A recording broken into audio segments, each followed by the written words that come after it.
ley de leyes, la Constitución.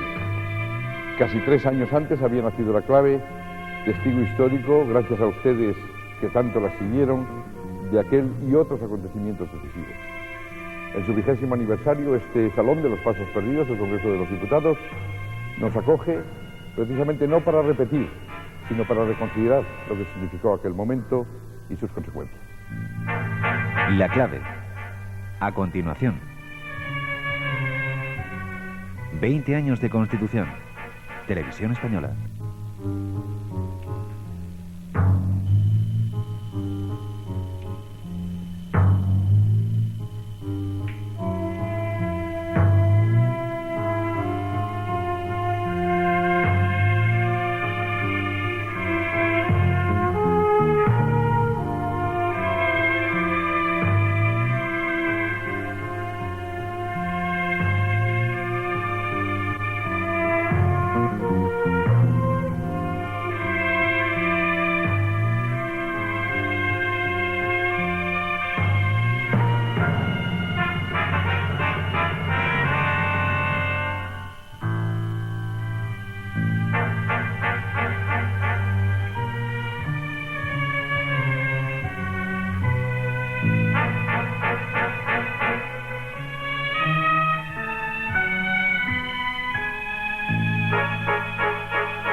Buenas noches, señoras y señores.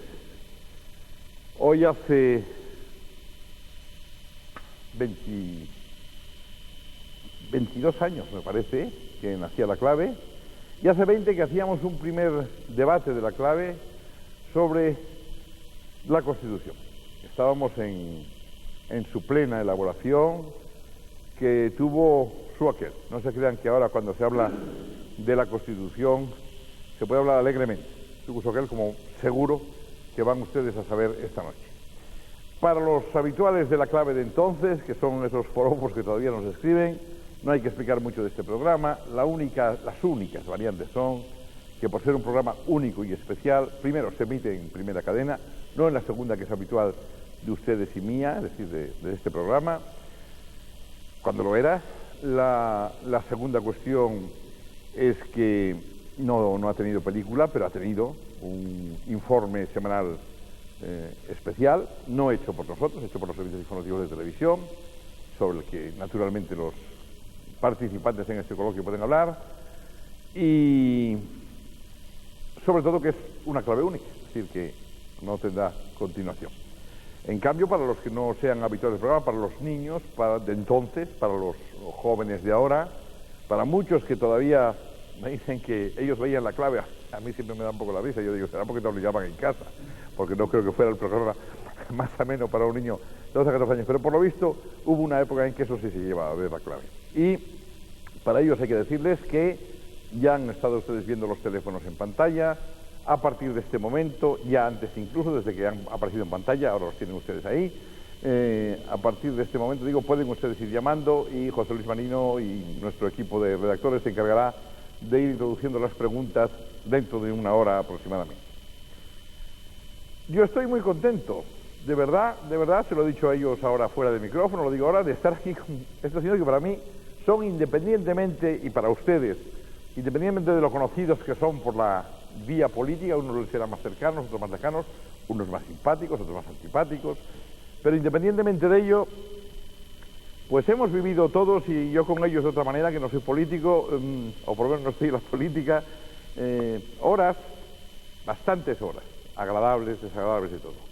Por hablar de los 6 que están hoy aquí, por cierto, y no quiero olvidarme que estamos en el llamado Salón de los Pasos Perdidos del Congreso de Diputados, que es una de sus salas más conocidas, históricamente hablando también, que habitualmente en el medio, ahí donde ahora ustedes ven un vacío, normalmente hay una mesa que dicen que le regaló la zarina Isabel II, una mesa preciosa que hemos tenido que quitar para disponer de espacio y tiro de cámara que decimos. Pues todos los que estamos aquí, digo, hemos vivido horas de todo tipo, juntos o separados, lejanos o cercanos, pero muy variadas, y vamos a hacer un poco pues aquello de la batalla del abuelito, ¿no? O de la guerra de papá, pero en serio, muy en serio. Por decir algo que tengan en común, independientemente de estar en la vida política todos ellos, nos ha salido por casualidad, pero hay que decirlo, aquí hay 2 ponentes de la reforma política del antiguo régimen, uno de la ley de reforma política, que fue lo que dio paso después a lo otro, y otro ponente propiamente de la Constitución. Hay 2 vicepresidentes de gobierno, en un tiempo uno más largo que otro, pero 2 vicepresidentes de gobierno, y hay 2 líderes políticos. La verdad es que no fue buscado así, pero ha salido así, y es curioso que por parejas tienen alguna concomitancia. Y hemos sido recibidos naturalmente por el presidente de las Cortes, que ha dado todas las facilidades, incluso estaba aquí hasta hace un momento y se nos ha escapado. Se nos ha escapado porque él mismo me decía, hace un momento me dice, yo quiero que haya el mismo espíritu que hubo en La Clave y no quiero que dé una impresión de protocolo el asunto. Aún dentro de la seriedad que tiene, lógicamente, esta casa, que es la casa, y es lo último que quería decir, que representa a ustedes, a todos los españoles, representa la soberanía nacional. Por lo tanto, es un honor que por única vez probablemente se haga La Clave desde aquí. Y dicho esto, no les voy a contar todos los títulos que tienen estos señores que están aquí delante, porque no acabaríamos. Ustedes los conocen a todos. Santiago Carrillo, buenas noches, que entonces en aquel tiempo era secretario general del Partido Comunista. Buenas noches. Buenas noches, Santiago. Buenas noches, Alfonso Guerra, que en aquel momento todavía no estaba en el gobierno cuando nació La Clave, ni mucho menos, ni cuando nació la Constitución. Estaba dando guerra ya, haciéndonos su apellido en esta casa. Concretamente, respecto a la Constitución, yo creo que dando paz, mucha paz. Gabriel Cisneros, lo que yo quiero decir un poquito más solo por una razón, porque aunque ya todo el mundo lo conoce por su vida política, yo siempre me acuerdo de él primero porque es un compañero de facultad, pero sobre todo porque un tiempo dado fue un rival fuerte en el mundo del periodismo. Era uno de los grandes comentaristas políticos que hubo antes de entrar de lleno totalmente en la política. Gabriel Cisneros fue precisamente ponente de esa Constitución. Buenas noches, José Luis. Buenas noches, Gabriela. Pablo Castellano, que entonces estaba en el PSOE, hoy es un líder del PASOK y por lo tanto miembro además de la dirección de Izquierda Unida. Así es. Luego les contaré que también le gusta últimamente navegar mucho por ahí, procura distenderse de la política con eso. Rodolfo Martín Villa, que es uno de los que siempre decían sus adversarios, es que está siempre en la política, siempre está en coche oficial. Y es verdad a veces que Rodolfo, se exagera. Se exagera, ¿verdad? No, pero tienen razón, esencialmente tienen razón. Efectivamente, Martín Villa es uno de los políticos, por lo menos más extensos, ¿verdad, Martín Villa? Más extensos, digo, en la vida, en la biografía, ¿no? Ha sido ministro de diferentes cosas, pero además ministro en momentos muy decisivos. No solo fue probablemente el último ministro de los antiguos sindicatos, sino que fue el ministro primero del Interior, con el rey, Adolfo Suárez también, hasta el punto de que a él le perteneció, o durante su mandato fue cuando se produjo el cambio de ministro de la Gobernación a ministro del Interior. No sé si acerté en el cambio del título, pero en todo caso es verdad. Y todavía después sería ministro de Administración Territorial, creo que era. Digo que creo que era porque ese ministerio ha cambiado de título varias veces. Ahora, entonces, Administración Territorial. Y Miguel Primo de Rivera, que fue un hombre que muchos no se le perdonaron, otros se lo han agradecido muchísimo, porque fue ese hombre precisamente que jugó un papel decisivo en aquella ley para la reforma política e incluso tenía todos los cargos posibles del régimen anterior, pero fue uno de los que se propuso que ese régimen, o parece ser, ya veremos lo que le discuten sus contertulios de hoy, que fue uno de los que se propuso que el régimen cambiase. Y fue difícil, ¿verdad? Supongo, Miguel. Para mí no. Era un problema de convencimientos. Pues dicho esto, hoy no vamos a parar aquí. No hacemos esas preguntas largas de la presentación. Vamos a ir directamente al grano y empezamos. Todos son veteranos de la clave. Tengo que decir, quería añadir algo que no se me olvide, porque además se lo recuerdo a ellos y se lo recuerdo a ustedes, por lo menos los veteranos que nos han seguido, los jóvenes quizás no tanto. De todos los que hay aquí, les voy a recordar en qué claves intervinieron, porque hemos estado recopilando nosotros esto y no quiero olvidarme de ninguna. Quien menos ha estado ha sido precisamente Miguel Primo de Rivera. Yo creía que había estado más. Estuvo en una clave en el 4 de febrero del año 83 sobre el balance de los municipios de izquierda.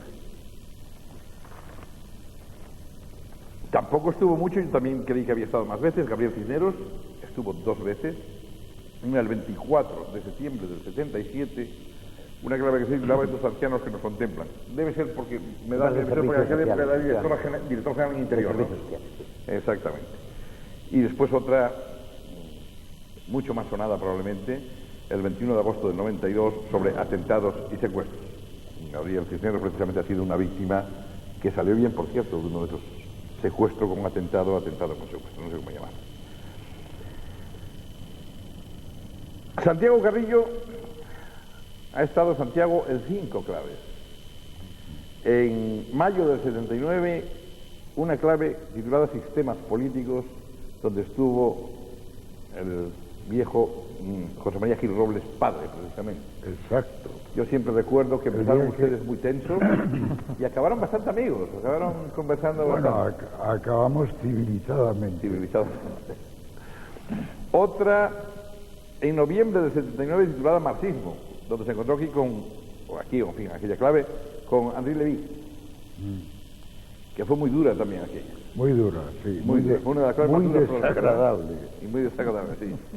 Porque Henri Levy le puso usted en el objetivo, en su objetivo. En enero del 82, sobre la ley electoral, precisamente con Alfonso Guerra. Entre otros, claro, naturalmente. En octubre del 82, ¿para quién los votos? Una de las claves más notorias, más sonadas, que más sensación despertó, y también estaba Alfonso Guerra, por cierto, en esa. Y en diciembre del 84, una que se titulaba Lo que va de ayer a hoy, donde estaba precisamente Martín Villa también. Porque Martín Villa estuvo en junio del 81 en una que se titulaba El idioma en Cataluña. Supongo que eso viene, Martín Villa, de que había sido gobernador civil de Cataluña, si no recuerdo. El Ministerio de Administración Territorial en aquel momento por el Ministerio de que Administración tenía Territorial. la competencia de relaciones con las comunidades autónomas. Ajá. Pues tema no poco interesante que seguro que en los próximos meses muy va actual. Vigente, está muy actual, incandescente casi. En diciembre del 84, lo que va de ayer a hoy, también con Santiago Carrillo. En febrero del 85 sobre los policías, tema recurrente siempre. En julio del 90 sobre la Guardia Civil. En septiembre del 91 sobre el Estado, el Gobierno, la Administración. Cuestión no poco interesante y también muy recurrente. Y en mayo del 92 sobre España una y plural. Tampoco está mal. Estado más veces de las que yo creí. Pues aquí salen, sí. Sí, no, seis, seguro seis. que la informática tiene razón. Hombre, seguro. Bueno, sigamos. Sigamos, porque siempre se dice, siempre llevas a los mismos, no llevas a los mismos. Aquí están algunos, Salomé Miguel Primo de Rivera, de los que más, y Gabriel Cisneros, de los que más han estado. Pablo Castellano estuvo en julio del 83 en una titulada Capitalismo que se celebró en el centenario de Keynes. Otra en febrero del 84 titulada Poder Judicial. Tampoco está mal. Hay que decir que entre sus muchos puestos a lo largo de su vida política, Pablo Castellano ha sido miembro vocal del Consejo General del Poder Judicial, ¿no? Así es. En marzo del 90, elecciones para una verdadera democracia. No sé por qué añadimos aquí lo de verdadera, no me acuerdo muy bien, pero en fin, por algo sería. Algo tendrá el agua cuando la bendice. En septiembre del 91, ser de izquierda, tampoco está mal.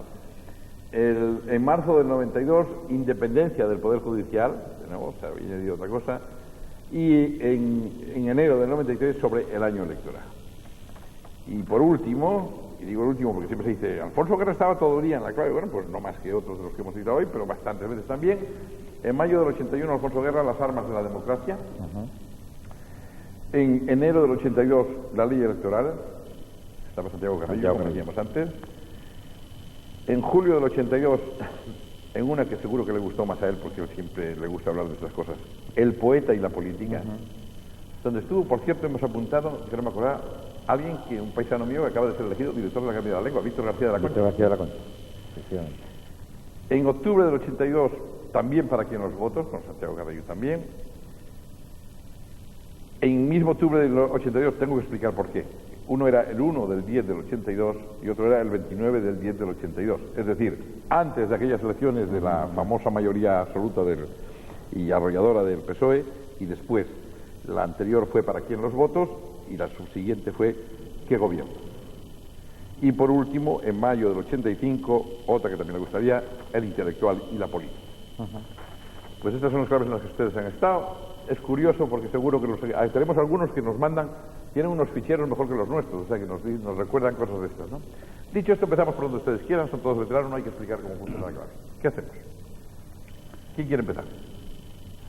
Lo que usted ¿Tengo que disponga, preguntar yo? lo que usted disponga, señor Balbín. Tengo que preguntar yo, bueno, pues venga, 20 años después, yo he hecho recuento, hay yo calculo que se puede decir que hay 6 constituciones, no sé si... No, a mi juicio no. Venga, pues ya empezamos a mi discutiendo. juicio 6, 4. A mi juicio 4. 4. Pues venga, empezamos por ahí. Yo iba a decir, hay 6, pero efectivamente depende de cómo se mire. Depende cómo se mire, pero yo creo que hay un elemento que permite calibrar si es o no es una verdadera constitución. Bien. Y es si la soberanía se reconoce al pueblo o está repartida con otra institución o la tiene otra institución. Entonces, en ese sentido, yo creo que en la historia tenemos 4. La de 1812, que dura 6 años y medio. El rey se niega a acatarla cuando vuelve de Francia.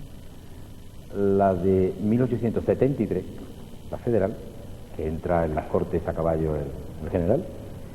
La de 1931, de la República Española, que después viene la sublevación, Se acaba con la en guerra muy civil. poco tiempo, y la de 1978. Alguien puede añadir la del 76, pero la soberanía está compartida entre el pueblo y la corona.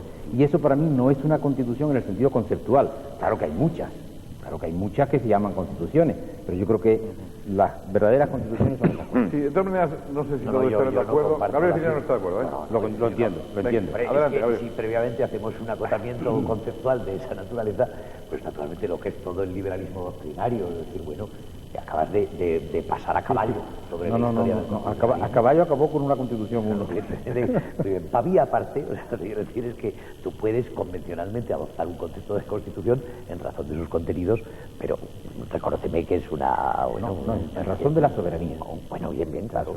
Es decir, pero es que resulta que durante muchos años, durante décadas, pues todos los espacios occidentales de la libertad se construyeron sobre principios de soberanía compartida entre las monarquías y las representaciones parlamentarias.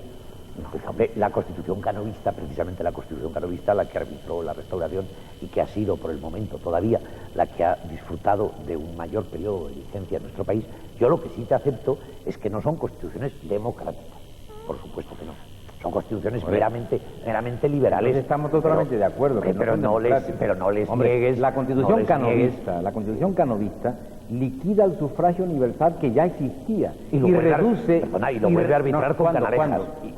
Con Canalejas, muchísimos años después, masculino. Y protestando el partido de Cánovas. Porque el sufragio universal femenino propiamente tal no llega hasta la República. Ahora, cabría otra división entre constituciones de carácter restaurador y constituciones auténticamente innovadoras, porque entonces en ese sentido solo ha habido dos: la de la Primera República, la de la República Federal y la del 31, porque todas las demás, incluida esta última, han sido de restauración de la monarquía. ¿Y la del 12? Y el 12. La del 12 es un monumento. La del 12 es un monumento, toda la lucha por la libertad en Europa en los años 30. Que culmina también, lógicamente, en la exaltación del régimen monárquico. Sí. No, nuestra división está con la del 76. La de Cánovas no es una verdadera constitución. Perdona. No lo es. No es una constitución democrática, es una constitución ordinaria.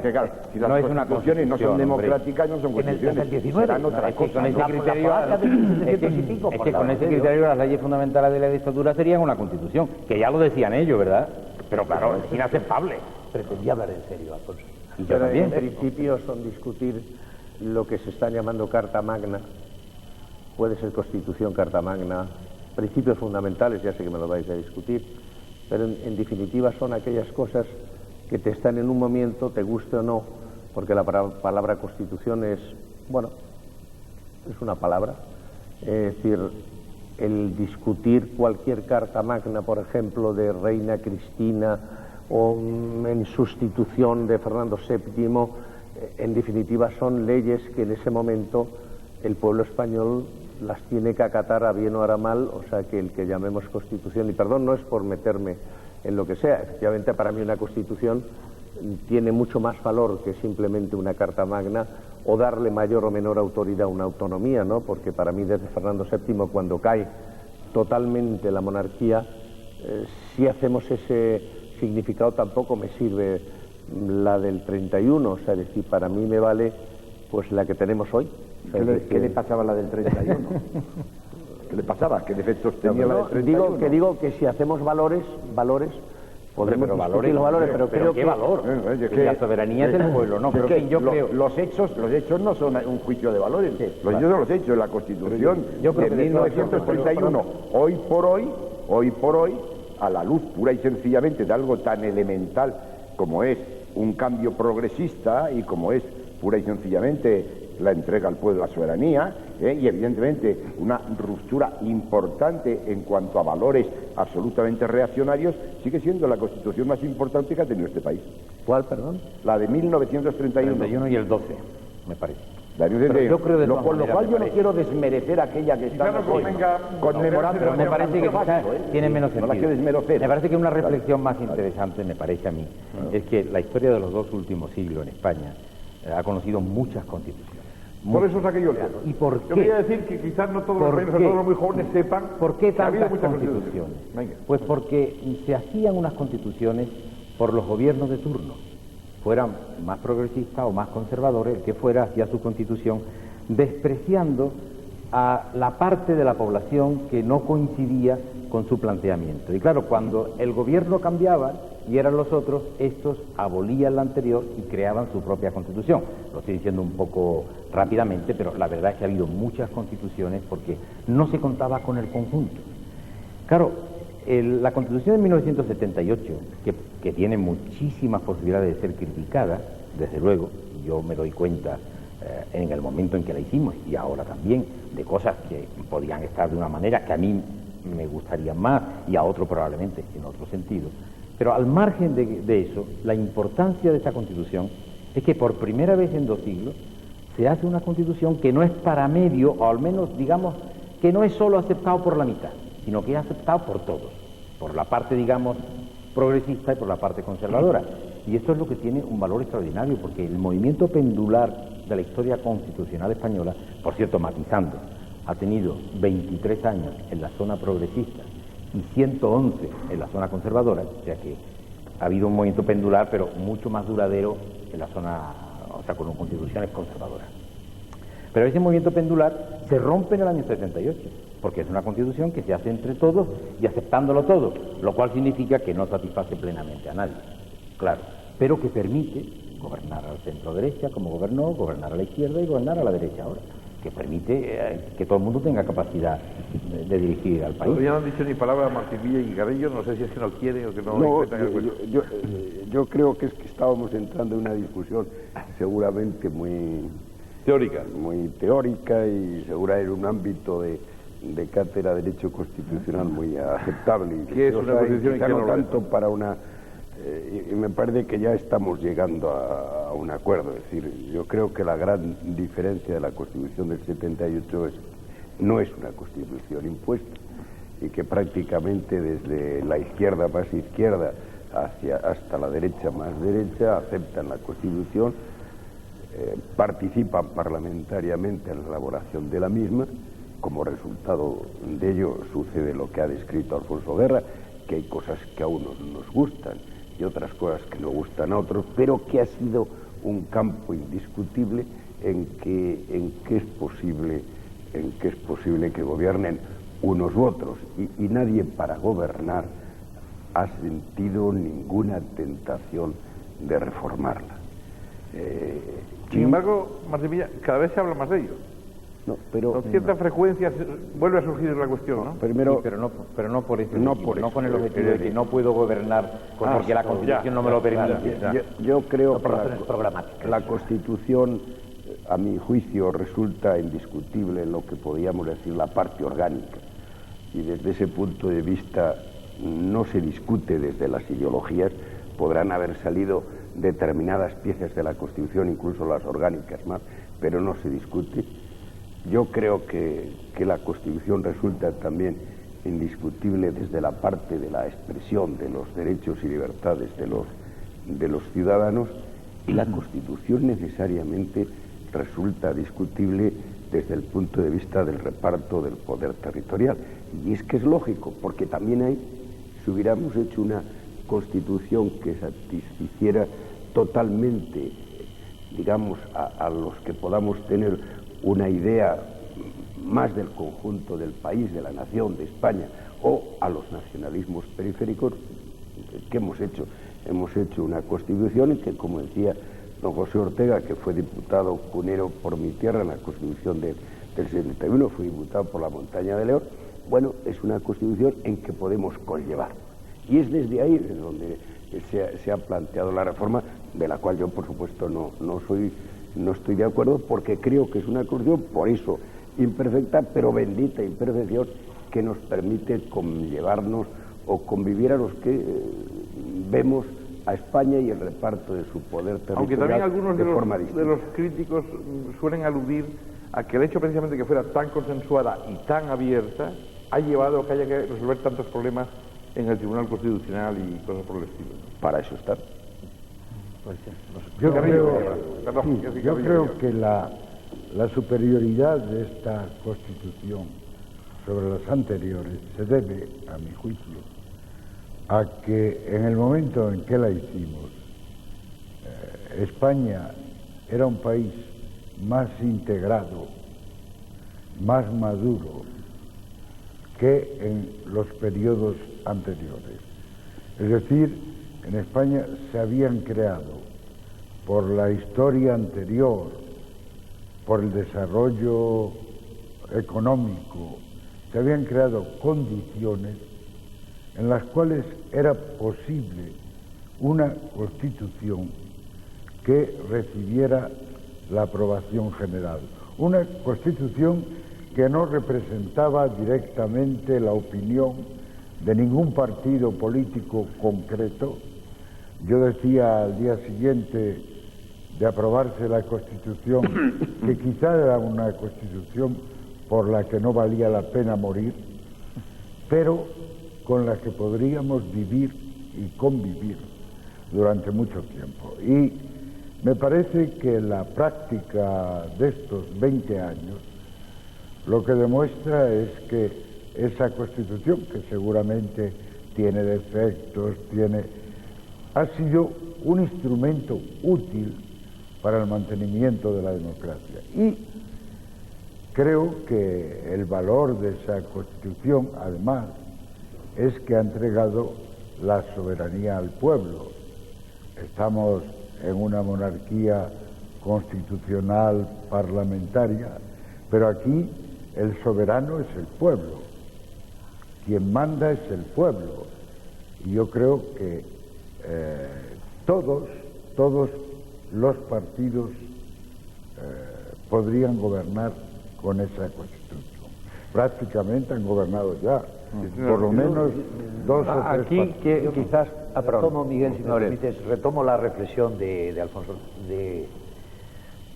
Guerra, con la que no puedo estar más de acuerdo, porque creo que la clave del éxito histórico de nuestra Constitución reside cabalmente en que quizá por vez primera en nuestra historia no es la expresión de la hegemonía de una mayoría circunstancialmente dominante, sino que es la búsqueda del mínimo denominador común de convicciones profundamente asentadas en el seno de la sociedad. Yo creo también con Santiago Carrillo que efectivamente la sociedad española de la época ya permitía, claramente demandaba más que permitía, la cancelación del régimen autoritario y que había producido unos supuestos sociales que permitían afirmar la estabilidad, pero más allá de su significación jurídica. Yo creo, no podemos olvidar que, en definitiva, nuestra Constitución es sobre todo la formalización de un gran pacto de reconciliación nacional. Y a pesar de que estuviera lejana en el tiempo, nuestro atroz conflicto civil, yo creo que esa memoria histórica, naturalmente, que pesó sobre el ánimo de los constituyentes, pesó mucho. No queríamos volver al estándar. Queríamos sentar las bases para que aquella expresión de irreconciliabilidad no fuera posible. Que no estaba lejos. Pero, bueno, en el tiempo sí, y también termino, creo efectivamente con Rodolfo que la parte orgánica, es decir, para todos nuestros oyentes, poderes de la corona, configuración del poder ejecutivo, relaciones entre gobierno y cortes, mecanismos de investidura, confianza... Y lo que son las instituciones del Estado. Básicamente, la adopción del llamado parlamentarismo racionalizado fue prácticamente expresión de unanimidad. En la parte dogmática, derechos y libertades, que nuestra Constitución es extraordinariamente progresista y que tiene unos mecanismos de garantía enormemente robustos, hubo más compromiso y debate, y yo no me importa confesar aquí que en este momento que la izquierda tenía razón. Pugnamos una concepción de los derechos y libertades más ampulosa, más expansiva de la izquierda, y otra más estilizada, centro-derecha, que incluso se llegó a postular que no tuviera un catálogo de derechos y libertades, sino que se remitiera a las declaraciones universales y europeas. Pero partiendo de una larga dieta en el ejercicio de la libertad, yo creo que tenía un gran valor de pedagogía democrática ese casuismo, esa pormenorización de los derechos y las libertades. Y creo que eso ha sido interiorizado por la ciudadanía española hasta el punto de que probablemente el pueblo español es hoy uno de los que tiene una más recia conciencia individual de derechos. Pero hay que hay un tema. Un segundo solo. Pablo Castellano, mi primo, yo creo que Alfonso Guerra también quería hablar, ¿no? Entonces vamos a hacer una pausa. Muy bien.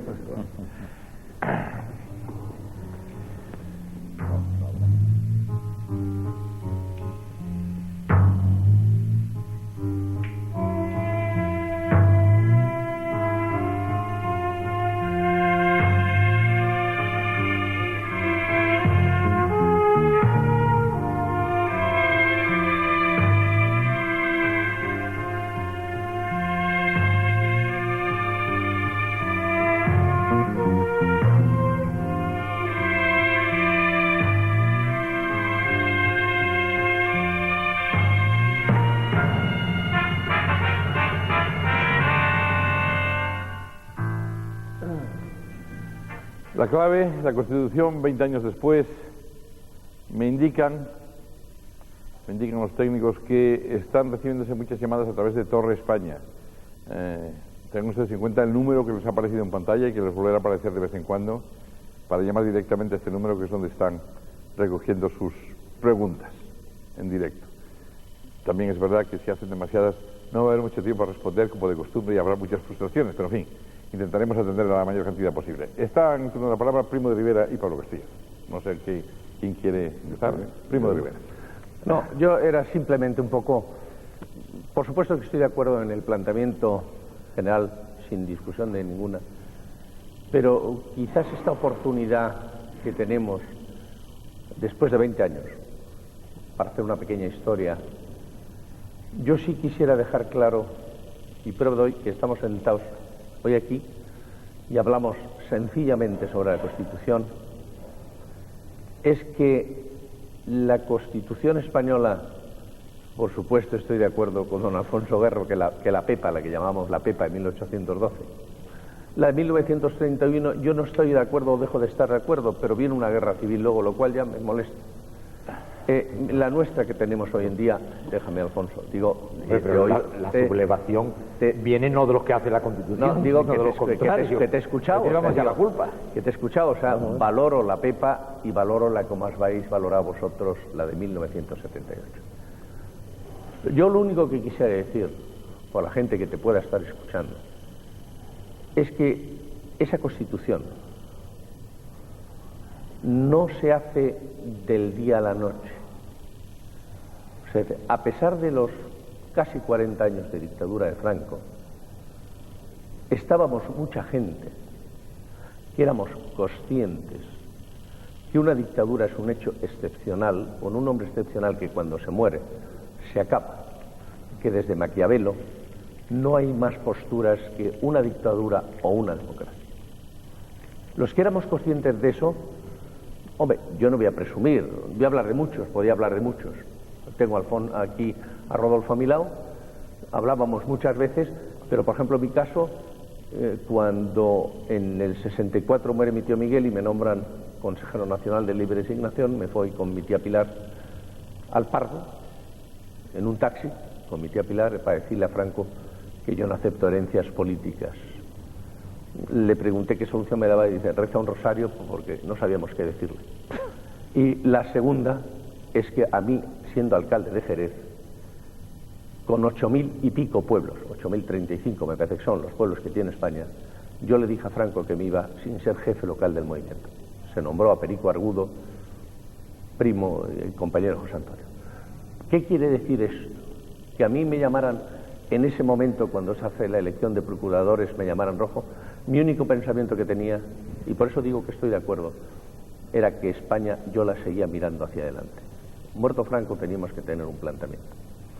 Por eso yo creo que aquella pregunta entonces, después de Franco, que era una pregunta que se hacía en nuestro tiempo, yo creo que había mucha gente, y tengo a Rodolfo a mi lado, que nos desconsideraban, pero que planteábamos que teníamos que luchar enormemente por el tema, como se luchó por la ley de asociaciones políticas, donde Franco no la firmó, que luego le hicimos firmarla, que era un paso para el tema de los partidos políticos, porque a mí me llaman y me echan una bronca en 1964 cuando digo que después de Franco los partidos políticos es la única solución, porque es una cosa, y vuelvo a repetir, desde Maquiavelo no se ha inventado todo.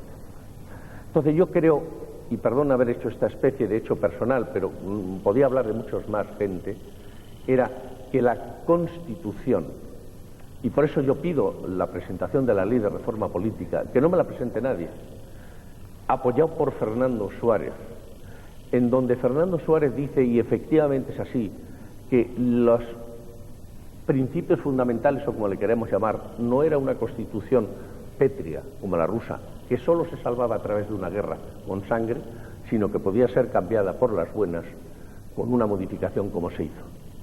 Entonces, simplemente quiero dejar la historia, porque al final de todo, para mí lo que tiene valor, por ejemplo, hoy, que hoy hayamos comido juntos, estemos sentados juntos, España puede elegir quién quiere que le mande, quién quiere que le gobierne, y va mucho más que a los temas personalistas, a los temas de programas, de una España adelante, una España atrás.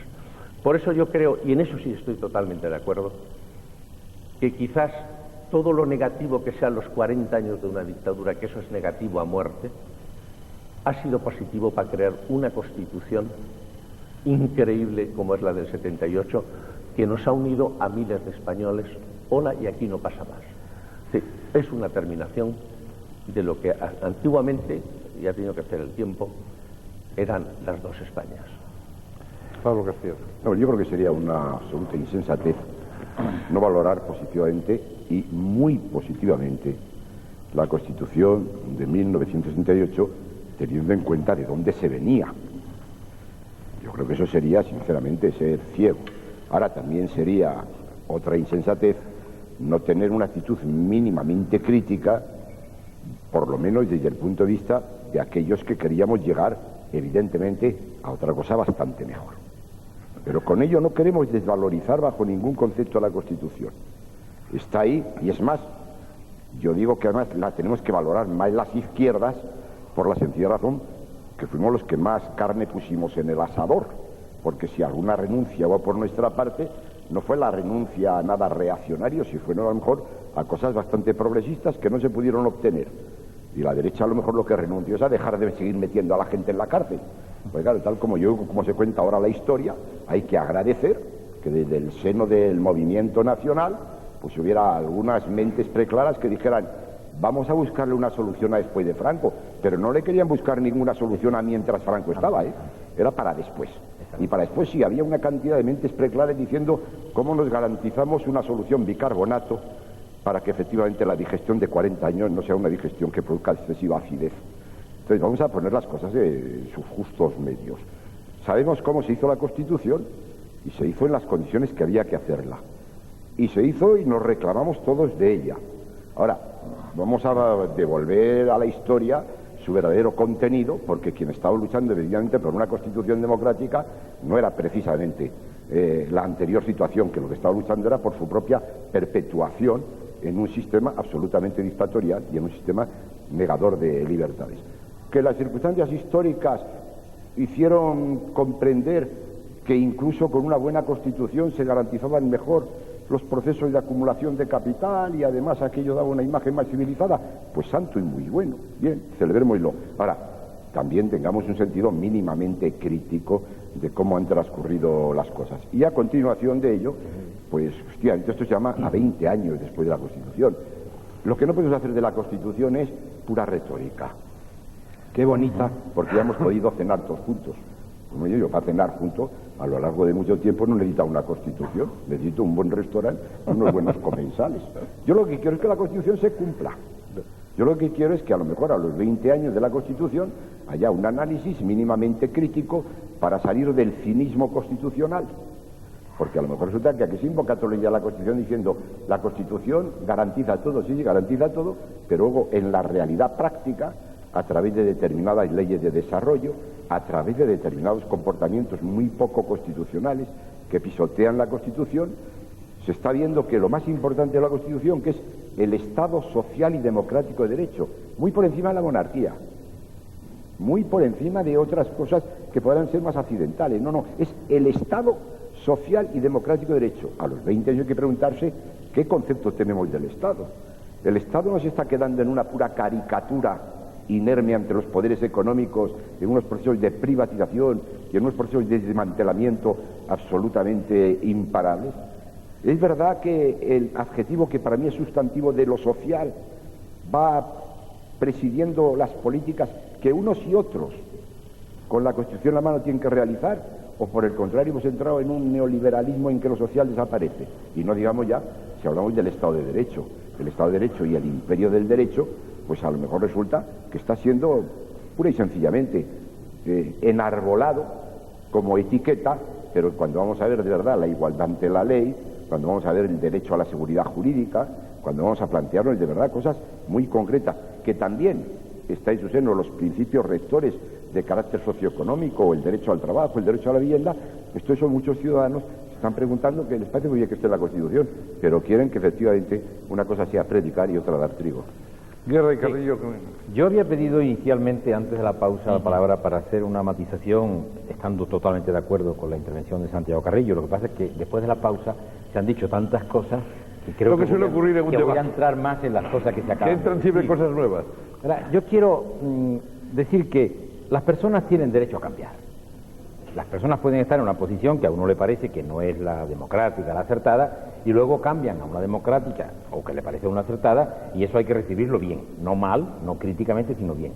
Yo en 1977, y desde entonces lo vengo diciendo siempre públicamente, yo creo que la operación de Unión de Centro Democrático y lo previo a Unión de Centro Democrático, desde el 76, es que una serie de personajes, porque no eran organizaciones políticas, personajes, se unen para favorecer la llegada de la democracia. Eso es tan importante y tan de agradecer como que anteriormente, cada vez que la derecha se reunificaba, era para acabar con la democracia. Por tanto, eso hay que agradecerlo y me parece extraordinario. Ahora, una cosa es reconocer esa contribución tan importante, que los procedentes del otro régimen vieran con claridad y con clarividencia que había que ir a la democracia y que lo facilitaran, que yo lo reconozco sin ningún tipo de problema, y otra es que vayamos a escribir la historia tal como no sucedió. Y eso ya me preocupa más. Porque, hombre, en un momento en que hay un sistema dictatorial, que una serie de personajes entiendan que eso tiene que terminar, hombre, la expresión después de Franco no puede seguir la dictadura no es acertada, porque, claro, nos diferenciamos en que yo decía, bueno, yo ahora antes que se muera también quiero la democracia, no quiero esperar a que se muera. Pero bueno, entiendo que puede ser que no tengo posibilidades, cuando muera esto ya lo podré hacer mejor, de acuerdo. Pero la legitimidad de origen democrática no puede estar ahí, con la enorme contribución de Adolfo Suárez y toda la operación que se hace en el 76-77, sin restarle ni un ápice de la importancia, que fue muchísima. Pero la legitimidad democrática está en muchas cosas que suceden, entre ellas una serie de personas que eran demócratas también antes de hacer el cambio, es decir, durante la vida del general, y una serie de personas que renuncian a exigir responsabilidades personales, morales, penales, de lo que había pasado, que me parece que ahora que se cumplen 20 años tenemos que reconocer eso. Es muy importante que gente que fueron vencidos en la guerra, llamémosle la guerra cruel, cuando se recupera la democracia no plantean ninguna exigencia de responsabilidad a todo lo que ha pasado antes. Creo que eso es un homenaje que debemos hacer todos. Por eso, escribir la historia continuamente no puede ser. Hemos estado viendo la cena, curiosamente hemos cenado mientras que se veía el programa de informe semanal, pero no hemos cenado en cualquier sitio. Hemos cenado en una salita donde don Santiago Carrillo y yo mismo estuvimos toda la madrugada con una metralleta cerca de la cara durante el 23 de febrero. Y ahora, pues, gente que representamos cosas muy diferentes, pero que estamos claramente en posiciones democráticas, podemos hacer eso donde estuvimos, pues, prisioneros de la locura nostálgica que pudo ser muy grave. Pues bien, hemos visto el informe semanal y vemos los jóvenes que tienen un conocimiento relativo de la Constitución, pero un sentimiento constitucional importante, como decía Lowenstein, la importancia del sentimiento constitucional. También la televisión española ha creído pertinente, y es su libertad, de introducir una entrevista del presidente de gobierno. Yo creo que en general ha estado moderado, aunque el protagonismo sea del Poder Legislativo, salvo en un punto, que es volver a escribir la historia, y es lo que yo no acepto. Si el señor presidente del gobierno hoy es un gran defensor de la Constitución, yo solo tengo motivos para alegrarme. Pero claro, no se puede contar que lo fue en el momento de la elaboración, porque no es verdad. Pero, sencillamente no es verdad. Perdóname una cosa. No, perdón, no es verdad. Es que hay testimonios suyos de que no estaba en esta actitud, que estaba contra el consenso, que dijo que la abstención beligerante era la posición que había que mantener, que dijo que se acababa todo con el título Estado de la Constitución. Es la verdad que ahora está en otra posición, excelente, pero que no le explica a los jóvenes españoles que él andaba con un megáfono convocando a las masas para defender la Constitución, porque sencillamente no ocurrió. Y si alguien quiere alguna demostración, yo puedo facilitarle alguna. Pues tenemos el orden de... ¿Me perdonas un momento? Es que Carrillo hace tiempo... Si me perdonas un momento. Sí, Santiago, Alfonso, enterita. A ver, lo voy a leer. Alfonso, un momento, vamos por partes. a ti muy directamente, y perdona que a lo mejor no me he explicado bien, y no digo que no tengas razón, pero mucha gente, y perdóname, que yo ya no soy ningún crío, No, yo tampoco. No, pero es que te voy a contar una cosa. Tú has dicho, es que no sé qué, con la metralleta nosotros pendientes. Mira, yo te puedo asegurar y te puedo dar nombres, pero solamente con decirte el mío y algunos más, en donde en mi caso, como tú sabes, yo pues soy huérfano, José Antonio lo fusilaron, toda mi familia. Yo en mi vida he tenido un rencor histórico. Y cuando por razones que a mí no me divierten, siendo un señor que estudia caminos y que estudia derecho, soy premio extraordinario, y tengo que meterme en la historia, la primera condición, por eso cuando a Franco le digo no al jefe local del movimiento, es que esa historia la dejo atrás, es responsabilidad de ellos. Entonces no se hablaba de posible constitución, no se hablaba de posible constitución, sino que seguíamos con los principios fundamentales. Y había mucha gente que nos reuníamos, y entre ellos estaba este señor, y nos reuníamos de vez en cuando, y la historia pasada estaba. No había la menor sentido de revanismo. Y esto te lo está diciendo un señor que no soy yo solo. Si quieres te doy una lista de nombres. Que nos reuníamos precisamente, perdóname, Alfonso, que te he escuchado. Es gravísimo lo que estoy oyendo, es gravísimo. Perdóname que te he escuchado, que estábamos conscientes de que la historia de España, no nada más que era historia de España, y no planteártela y sentarte en ella para poder luchar con una España nueva. Y eso, un grupo de gente muy joven, nos planteamos el tema que decir, nos tenemos que olvidar, para plantearnos precisamente que a la muerte de Franco pudiéramos tener una ley de reforma y una constitución que hoy estamos alabando todos, para que no hubiera ningún recorte. Vamos a mantener un poco el orden porque si no, no puedo intervenir los martes. ¿Exige alguna respuesta? Sí, habrá. Es una cosa muy grave. Hay tiempo, venga. Carrillo y Gabriel Cisneros, venga. Yo querría decir, en torno a los problemas que se han suscitado ahora, que la verdad es que también la oposición tuvo sus debilidades.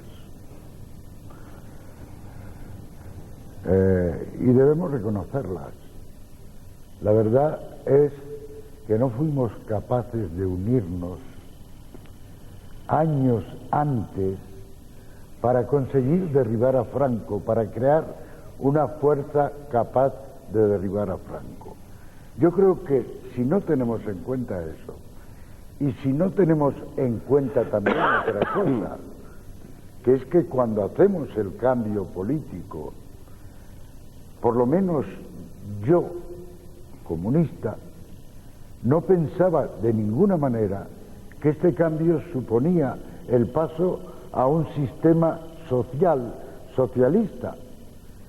Era claro que íbamos a un sistema democrático en el cual los poderes económicos de siempre iban a tener el papel que tienen en todas las sociedades de este tipo. Pero considerábamos que el restablecimiento de las libertades nos daba la base para luchar por llevar más adelante, por hacer progresar ese cambio.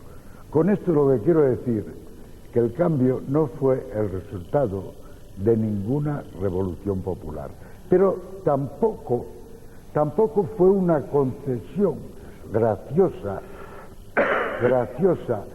de los franquistas, reformistas o no reformistas. El cambio fue producido porque en este país hubo un pueblo que sin fuerza para acabar con la dictadura, sin embargo, estuvo luchando contra ella muchos años. Y tienen razón los politólogos que dicen que el franquismo en los últimos años ya no tenía las características genuinas de un régimen fascista. ¿Pero por qué? Porque los obreros habían impuesto en la práctica algo que no existía en los países fascistas: el derecho de huelga y el derecho de reunirse. No era un derecho, pero era una realidad que cambiaba la situación del país. Y los estudiantes también transformaron, liquidaron el SEU desplegaron una gran actividad democrática, crearon zonas de libertad que no eran propias de un sistema fascista. Los intelectuales, y luego en este país había también una burguesía que estaba interesada en entrar en Europa. Y hubo una conjunción de factores que determinó la aparición y el desarrollo del reformismo en el régimen pasado. Y yo creo que el motor del cambio en este país ha sido el pueblo, que conquistó esas zonas de libertad y que modificó el contexto fascista que había en el país ya desde los años 60, por lo menos. Perdón. ¿Iba a añadir algo, Carrillo? No, termino. Estoy aquí callado, no quiero... Nada. Termino. Lo que quiero decir es que si ha habido reformistas en el régimen, es porque hubo ese pueblo que creó zonas de libertad y esa burguesía que necesitaba Europa.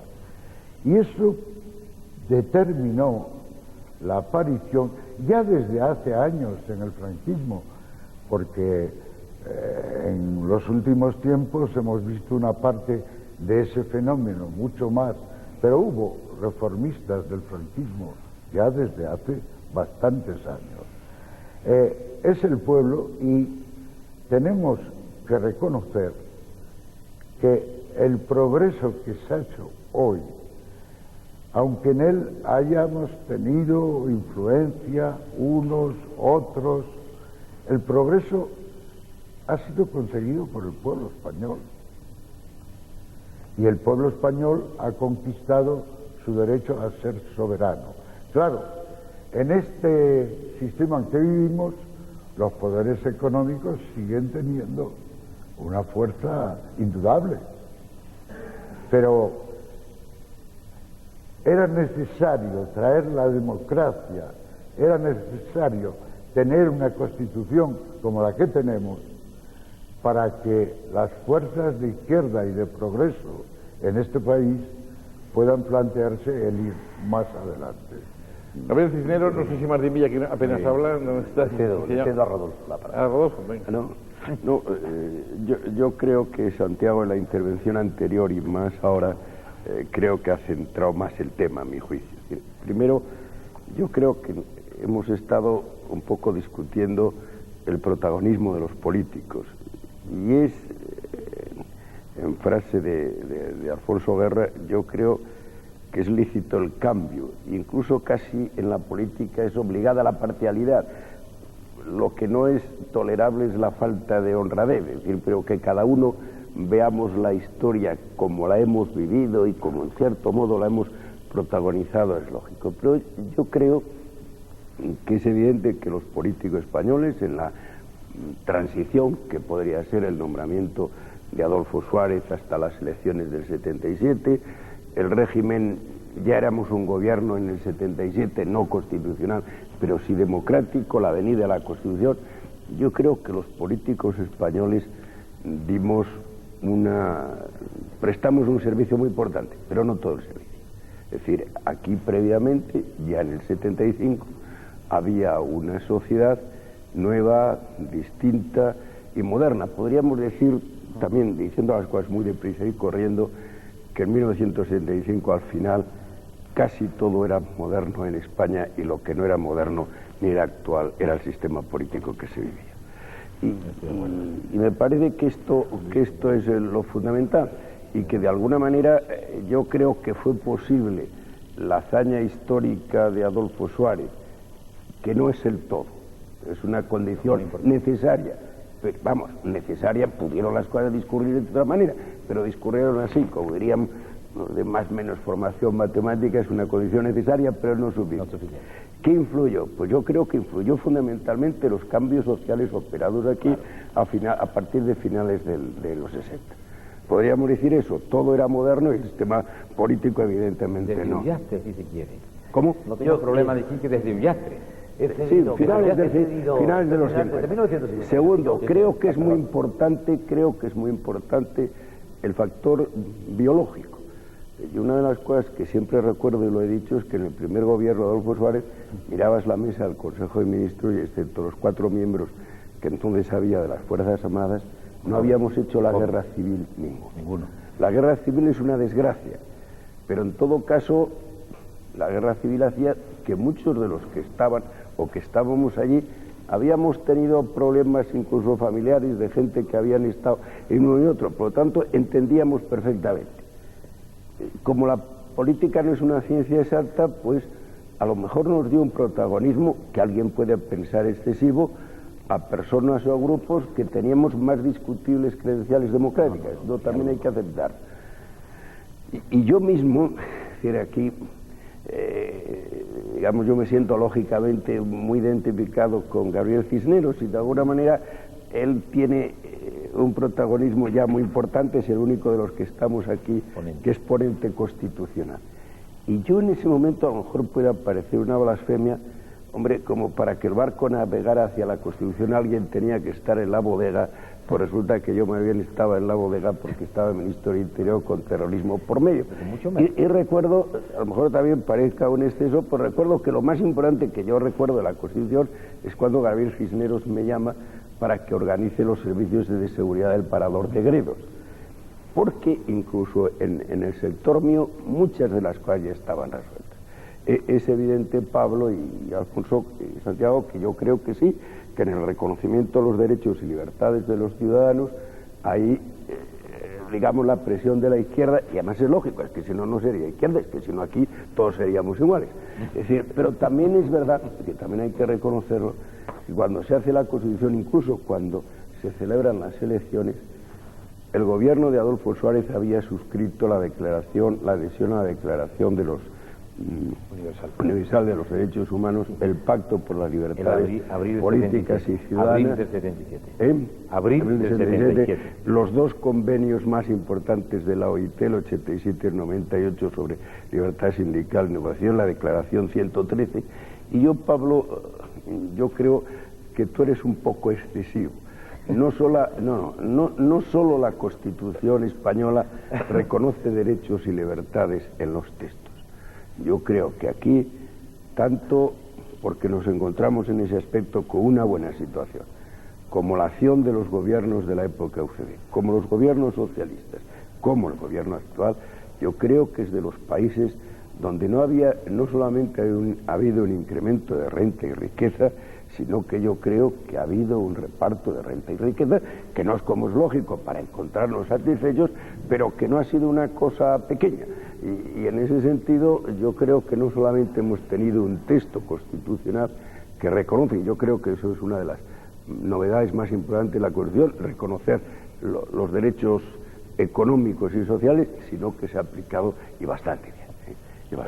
Pues yo he cedido la palabra. Cuando me toque diré por qué no coincide. Bien, he cedido la palabra a Rodolfo Martín Villa desde la presunción fundada de la absoluta coincidencia con lo que iba a expresar. Y que está muy entroncado con las manifestaciones de Santiago Carrillo. Yo pienso que efectivamente si nos perdemos en reivindicaciones o de carácter o de índole más o menos personal, pues pienso en esos jóvenes que aparecían en el programa de informe semanal que iban a tener alguna dificultad para comprendernos, ¿no? Pero creo que sí nos deben comprender si sobre todo subrayamos el protagonismo del pueblo español, como hacía Santiago Carrillo, de un pueblo y de una sociedad española que efectivamente, desde los elementos de modernización introducidos a partir básicamente del plan de estabilización del 59, alumbran una sociedad distinta, por citar unos rasgos muy rápidamente. La industrialización masiva y acelerada con la correlativa pérdida de peso y de influencia del sector rural y del sector agrario y del mundo rural. El exilio laboral forzoso de millones de españoles hacia el extranjero. La invasión de millones de turistas, el acceso de las mayorías a niveles significativos de consumo, en la universalización de la enseñanza básica. Yo cuento siempre, detengo mucho mi atención en este punto, para que comprendan los más jóvenes la transformación que supuso la ley Villar de 1970. Que piensen que hasta ese año la dualización del sistema educativo se producía en una edad tan cruel como los 10 o los 11 años. O sea, que a esa edad el chaval que seguía en enseñanza primaria sabía que su horizonte existencial y profesional era que a los 14 o los 15 se incorporaba al mundo del trabajo, mientras que aquellos pocos menos afortunados que a esa edad empezaban el bachillerato sabían que su promoción social y profesional era relativamente ilimitada. Es decir, que el elemento de democratización profunda, de igualación social que supuso la disposición de un sistema de enseñanza básica, universal, obligatorio y gratuito, fue una palanca de transformación social importantísima. Lo único que creo es que en este elenco de reconocimientos, de méritos, digamos, se nos está escapando un protagonista muy capital. Es decir, yo creo que los elementos fundamentales son la conjunción entre la demanda de un pueblo deseoso del ejercicio de la libertad con la voluntad de la corona, que aquí en esta casa, el 22 de noviembre de 1975, Su Majestad el Rey anuncia su solemne voluntad de serlo de todos los españoles, y desde ese momento se convierte en un impulsor decisivo, resuelto, del proceso de cambio. Y efectivamente, como nos decíamos por abajo, Alfonso y yo, la sensibilidad de una clase política o la generosidad de una clase política que sabe estar a la altura de sus responsabilidades. Es decir, que es intérprete fiel de esos mandatos y no los obstruye, no los propicia y no los entorpece. Alfonso, Carlos y Pablo quieren hablar, y son los últimos un momento antes de pasar a las preguntas que ustedes han ido planteando. Muy bien, porque como me ha parecido... Hemos hablado muy poco de la Constitución. Me ha parecido percibir... Lo seguimos, si no, pero con las preguntas vamos a seguir, Una defensa, efectivamente, a partir de Ullastre, de la liberalización, una defensa del evolucionismo económico y social del régimen. Una constatación. Bueno, no, eso no hay ninguna constatación, porque al lado de ella habría que poner la exacerbación del Tribunal de Orden Público, habría que poner, lógicamente, los tribunales militares. Por lo tanto, hay que contar la historia. Que efectivamente la sociedad evolucionaba, pues por descontado, porque estaba evolucionando algo que alguien quiere ignorar, que se llaman las fuerzas productivas. Y claro que iba apareciendo una sociedad nueva, pero la contestación de la clase política de entonces hacia esa sociedad nueva, hacia un proletariado y hacia una clase trabajadora que demandaba participación política, era pura represión. Y ahí estaba el Tribunal de Orden Público. Represión que alcanzaba no solamente ya la clase trabajadora, alcanzaba a los intelectuales e incluso alcanzaba a sectores de la Iglesia. O sea, que no falsifiquemos la historia. Al revés, la clase política del franquismo, cuando va viendo cómo evoluciona esa sociedad, en lugar de asimilarlo y dialécticamente ponerse al servicio de esa propia evolución, reacciona con la represión más absoluta, represión que culmina hasta en unos fusilamientos en pleno mes de septiembre de 1935. No falsifiquemos la historia. Claro que evolucionaba la sociedad y que iba alcanzando unas determinadas cotas, que es verdad que iba arrancando incluso, ¿por qué no?, un mayor derecho a la educación. Ahora, ojo con ese derecho a la educación de carácter absolutamente paternalista, que hacía que un porcentaje mínimo de trabajadores fueran a la universidad. Y la represión, que no se olvide. Y yo no estoy pasando cuentas de nada, ni estoy instalado en ninguna clase de rencores, porque no tendría derecho ni por mi edad. Lo que no quiero es que se falsifique la historia. Y en cuanto a este otro tema importantísimo del papel de la corona, que efectivamente a partir de 1965 es un papel muy estimable, a mí me hubiera gustado haberlo visto también antes, porque la corona o la designación de sucesor a título de rey se efectuó bastante antes. O sea, que lo que estás postulando es que no hubiera llegado al trono. No lo sé si... perdona. Oye, hay otros que no llegaron a hacer la carrera. Hay otros que no llegaron a poder tener en un momento determinado entrar en el Estado a servir, porque cada uno hay que exigirle de cada cual según su capacidad y a cada cual según su necesidad. Por lo tanto, que en un momento determinado todo el mundo tiene capacidad de camaleonismo, por descontado que sí, yo se lo respeto a cualquiera.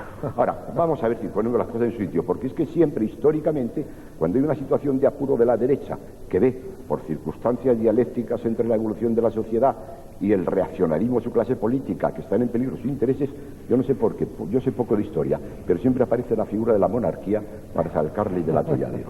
Y esta no es más que otra de ellas. Bueno, Yo, justamente en la anterior intervención, yo iba a hacer una matización, estando de acuerdo con Santiago Carrillo, que ha hecho Rodolfo Martín Villa. Entonces, después nos hemos metido en un terreno que habla muy poco de la Constitución. Nos hemos metido en un terreno anterior a la Constitución, pero ¿por qué? Es verdad. Porque algo se ha dicho que podría hacer pensar a quien no vivió aquello que las cosas iban de otra manera. Yo sé que Pablo también, yo soy más generoso que las palabras que ha dicho Pablo sobre los que han cambiado de posición, él también. Yo creo que ha habido gente que con buena voluntad y con buena inteligencia ha pensado que había que cambiar, no porque los interese, creo que sí, pero lo que no se puede pretender es que si hubiese un grupo ahí dentro que con inteligencia y con corazón quería cambiar las cosas, que eso pueda lavar lo que era una dictadura cruel, además. En eso estoy totalmente de acuerdo con lo que dice Pablo. Pero la matización que hacía Rodolfo, y que yo comparto plenamente, es que cuando Santiago había dicho que habíamos tenido una sociedad madura para hacer la Constitución, yo estoy totalmente de acuerdo con él, pero quería añadir lo que ha dicho Rodolfo y también Gabriel Cisneros, que lo quiero decir con otras palabras. También había una generación de políticos, en un momento determinado histórico, que por muchas cosas, entre ellas por la presión psicológica de lo que había sido la guerra y la dictadura, por muchas cosas, tuvo una conciencia histórica para hacer una Constitución que no fuera de la mitad contra la mitad, tuvo esa conciencia histórica, y en esto yo quiero hacer un homenaje personal a don Fernando Abril Martorell, que tuvo un papel importantísimo en entender eso, que no podía ser una Constitución para la mitad, porque hasta el 5 de mayo se estaban votando en la Comisión, mitad por mitad la Comisión, la Constitución, y a partir del... Ni tampoco Fernando operaba para salvar determinados... No cabe ninguna duda, no cabe ninguna duda. Entonces, hubo una generación que es tan importante que fuera así, que aquella generación tuviera confianza los unos con los otros, los que venían de un sitio, los que venían del otro, que tuvieran confianza, que yo siento una gran fortuna de que se diera aquello en el 78, porque mi convicción es que si hoy, con las direcciones políticas que hay hoy en España, hubiera que hacer esa Constitución, no se haría. No hay la confianza que había en aquel momento. Vamos a hacer... Lo que pasa es que en un momento excepcional, claro, también aparecen virtudes y no solo, Rodolfo, o necesidades excepcionales. solo. Es decir, entre todos nosotros pensemos lo que pensemos, y yo creo que tenerla también con Pablo, hay una cierta complicidad. Sin duda. Y esa complicidad ha sido muy positiva para este país. Eso es lo que estoy diciendo. La prueba es que se conocen todos ustedes mucho mejor que les conocemos los demás. Evidentemente que sí. No, además estaba ahora calculando que efectivamente aquí hay 3 reformistas desde el régimen anterior y 3 reformistas que no estaban en el régimen anterior. Menos reformistas. Es que luchaban contra la dictadura. Es otro de los problemas de que si reforma o ruptura, pues vista desde nuestro punto de vista y seguramente con argumentos que desde el punto de vista formal, como el cambio fue de la ley a ley, es una reforma, y vistas desde el otro lado, pues es una ruptura con una ruptura pactada, pero porque digámoslo una todo. ruptura cuando esta Cámara decidió que esa primera legislatura que quería ser absolutamente continuista se para produjo la el ruptura. franquismo, Efectivamente. se convertía hay que decirlo todo. No se convocan cámaras constituyentes. Y se pretende después que haya una comisión de expertos que elabore la Constitución. La Cámara dijo no, y en ese momento hay ruptura. Pactada, pero ruptura. Vamos a hacer una pausa.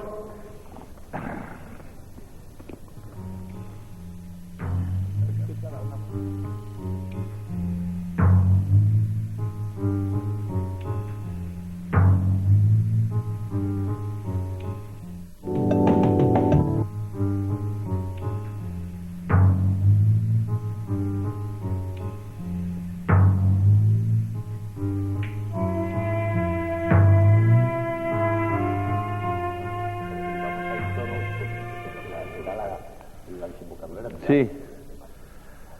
Bueno, no envíen ustedes, no nos llamen más porque realmente es que no vamos a poder atender a todas las preguntas. De modo que vamos con ellas ya. Aquí, como estamos en esta casa que nos acoge tan solemne, está uno un poco apurado.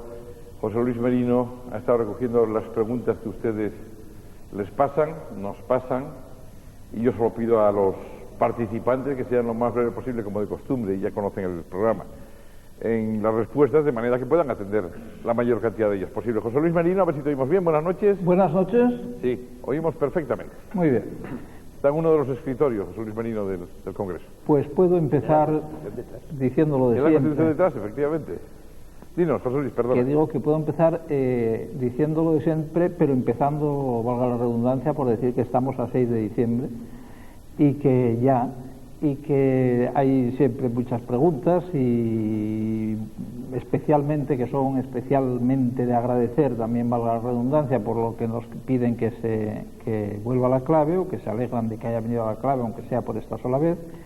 Y en un principio preguntan a Alfonso Guerra y a José Luis Balbín que por qué se ha suprimido, por qué ha vuelto, y concretamente al que fue vicepresidente del gobierno socialista, si cree que se violó entonces la libertad de expresión al suprimir este programa.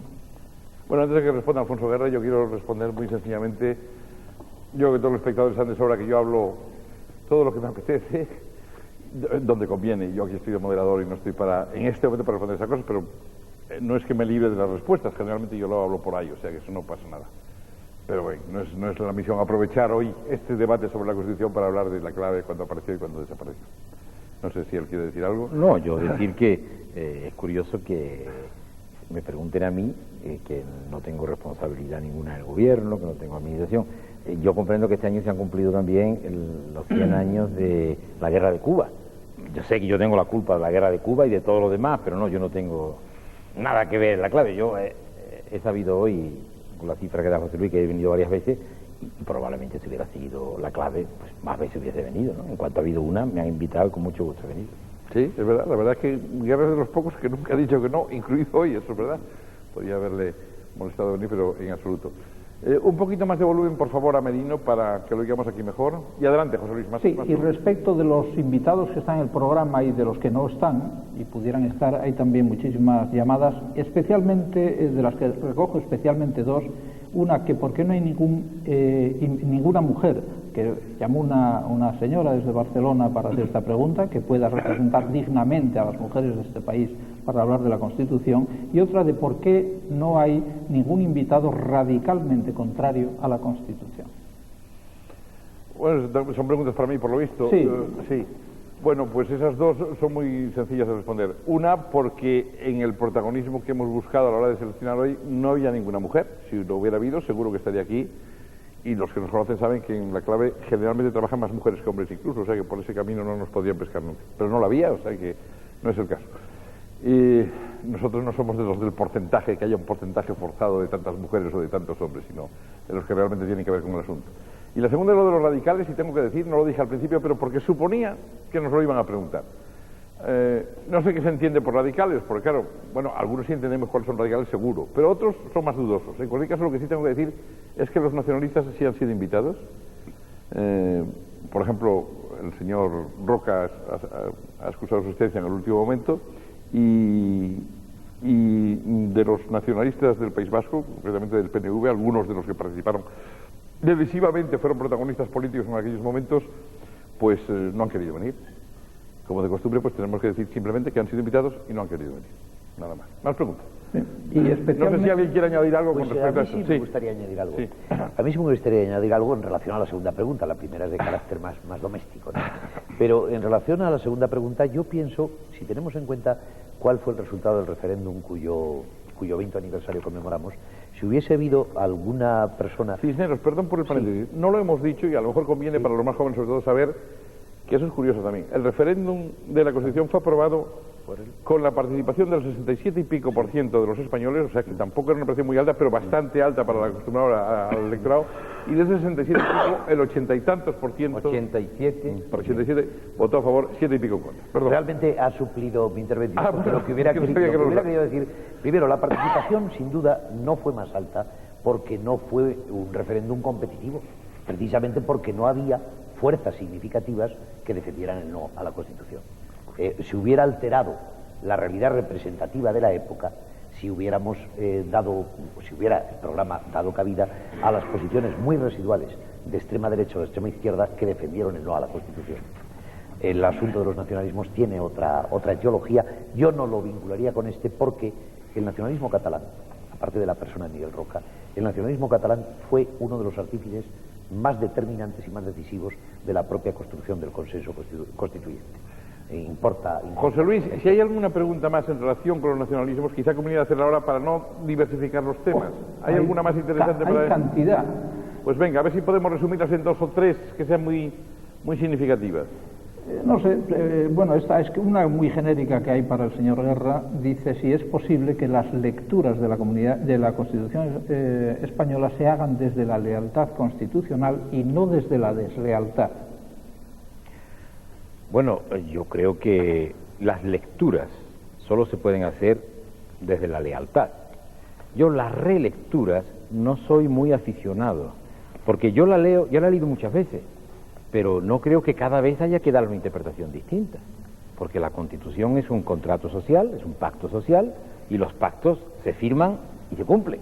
No cada vez cuando le conviene a uno, vamos a releerla a ver si saco un poco más, que es lo que a mí me da la impresión que hay debajo de las manifestaciones de la relectura constitucional. Lo que hay debajo es obtener algunas ventajas políticas coyunturales, so capa de no reformar la Constitución. Yo debo decir con toda claridad que ante los que se pronuncian diciendo hagamos relecturas generosas con amplitud de mira, etcétera, etcétera, yo prefiero mucho más que digan reformemos la Constitución. Quiero reformar esto y esto y esto. Me parece más leal, con más lealtad a la Constitución, más legítimo que no decir hagamos relectura a ver lo que podemos sacar. Yo no estoy de acuerdo con eso. Es que no es solo un problema de lealtad, es que en último término el dueño de la reforma es el pueblo español en su conjunto. El procedimiento de reforma remitiría a una nueva apelación a la decisión soberana del pueblo español, mientras que a través de esas técnicas resbaladizas de las relecturas o de las interpretaciones generosas se puede producir una auténtica suplantación del dueño de la soberanía, es decir, del sujeto titular del poder constituyente. Se trataría de eludir su pronunciamiento. Se supone que estas últimas semanas que se habla mucho de eso de reforma posible, relecturas, tantas cosas, a mí siempre me da la impresión, no sé si hago ahí de abogado del diablo, que los que lo plantean siempre piensan en más, no sé si llamar disgregación, autonomía, independencia, no sé cómo, es decir, más para ellos. No se plantea nunca la posibilidad de que pudiera ser reformada la Constitución al revés. Al revés. Hombre, alguna gente lo podría pensar, en algunos aspectos alguien lo podría pensar, pero no es que usted interprete libremente esto de que quiere más. No, que se está hablando de autodeterminación, no es que haya que hacer muchas interpretaciones. Respecto de la reforma, yo quiero ser muy claro, las constituciones son todas reformables. Quien quiera reformar la Constitución tiene toda la legitimidad para solicitarlo, para plantearlo. Ahora, yo quiero saber, cuando alguien dice quiero la reforma, quiero saber en qué sentido. Porque a mí me preguntan mucho, sobre todo periodistas, me preguntan, ¿usted es partidario de la reforma de la Constitución? No sé. Dígame en qué sentido. Cuando usted me diga, quiero reformar donde dice esto, quiero que diga esto otro, ya tendré yo elementos de juicio para decir, soy partidario, no soy partidario. Ahora, esto de la reforma de la Constitución, sin que nadie diga, quiero poner esto en la Constitución, es imposible pronunciarse. Carrillo, quería añadir algo más. Sí. Pablo David, ¿no? Puesto que hemos venido al tema más candente, probablemente, candente, ¿no? Estos días, yo querría decir una cosa que no se refiere tanto a si se debe reformar o no reformar, sino al problema de fondo. Miren ustedes, en la historia de este país, cada vez que ha habido un movimiento liberal, por un lado se quemaban las iglesias y los conventos, y por otro lado se producía el fenómeno del cantonalismo y el fenómeno del nacionalismo en Cataluña, en Euskadi, fundamentalmente ahí. Bueno, hemos dado un paso muy serio, y es que ya nadie se ha planteado quemar iglesias y quemar conventos. Ese es un gran progreso. Y sin embargo, el nacionalismo sí aparece ahí. Lo que eso significa, a mi juicio, es que es un problema real, que no se puede orillar simplemente discutiendo si se modifica o no se modifica la Constitución. Que hay, por lo menos, dos pueblos en este país que son naciones, que tienen una historia, que tienen una cultura y que tienen una personalidad propia. Y España y algunos de ellos en el siglo XVII han estado en una guerra de 12 o 14 años.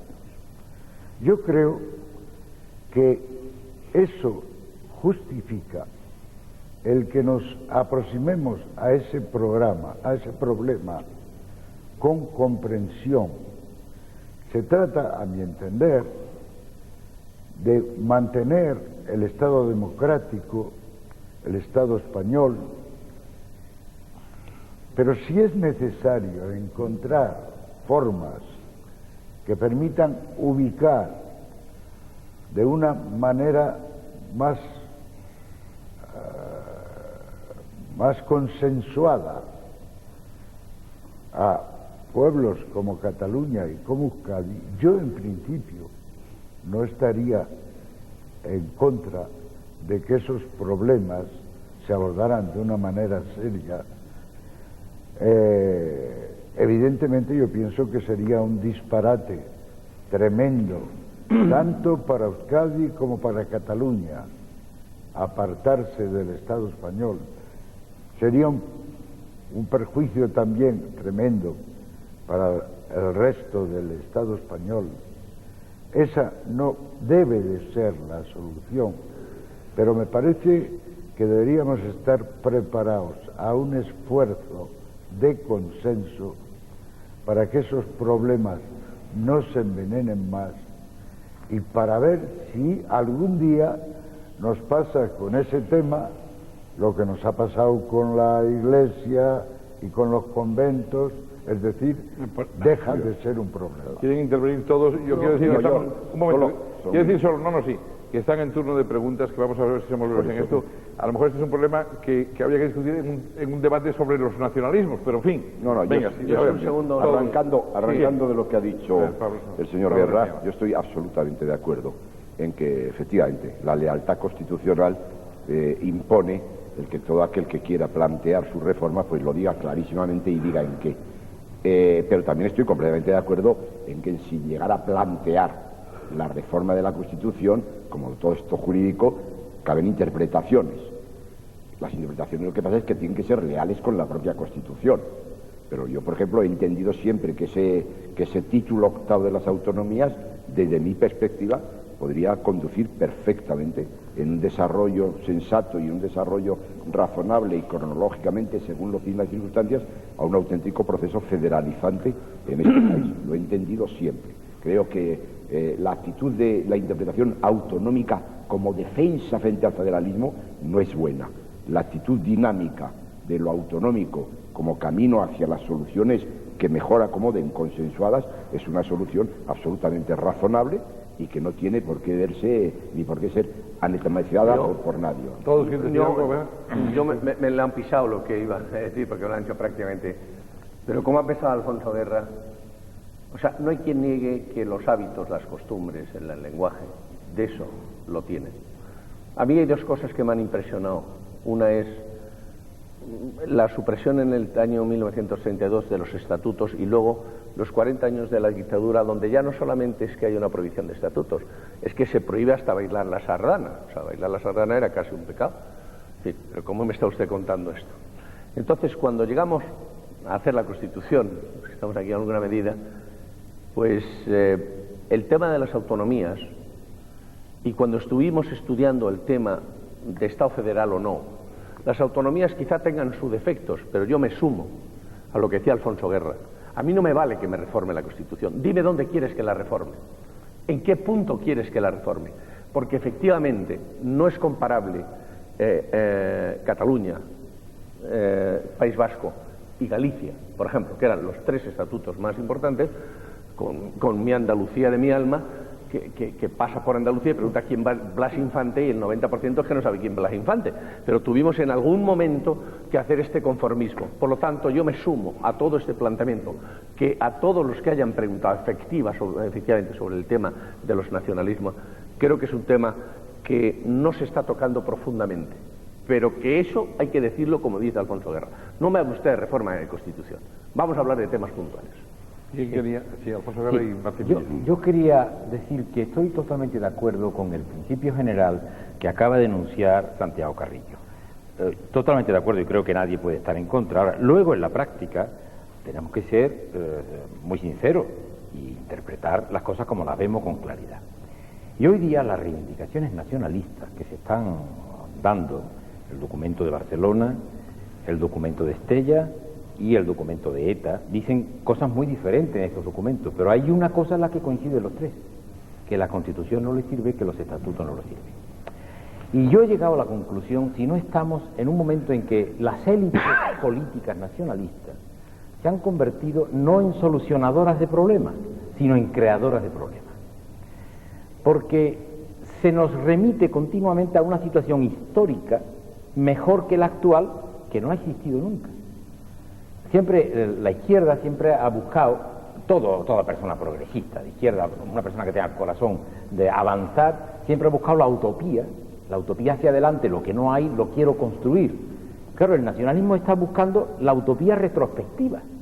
Quiero volver a una utopía que no existió. Claro, aquí tenemos que ser muy claros, absolutamente claros. Mi impresión es que aquí se está jugando para sacar ventajas políticas coyunturales. Porque luego van a Santiago y rebajan totalmente lo que han dicho de la Constitución y dicen, no, si vale con una relectura. Y aparece la famosa palinodia esta de hay que tener altura de mira, hay que ser generoso. Cuando oigo decir hay que ser generoso, hay que tener altura de mira, yo lo que escucho es ¿qué hay de lo mío? ¿Cuánto me va a dar? Claro, es que no puede ser que ignoremos lo que ha pasado en España en muy pocos años.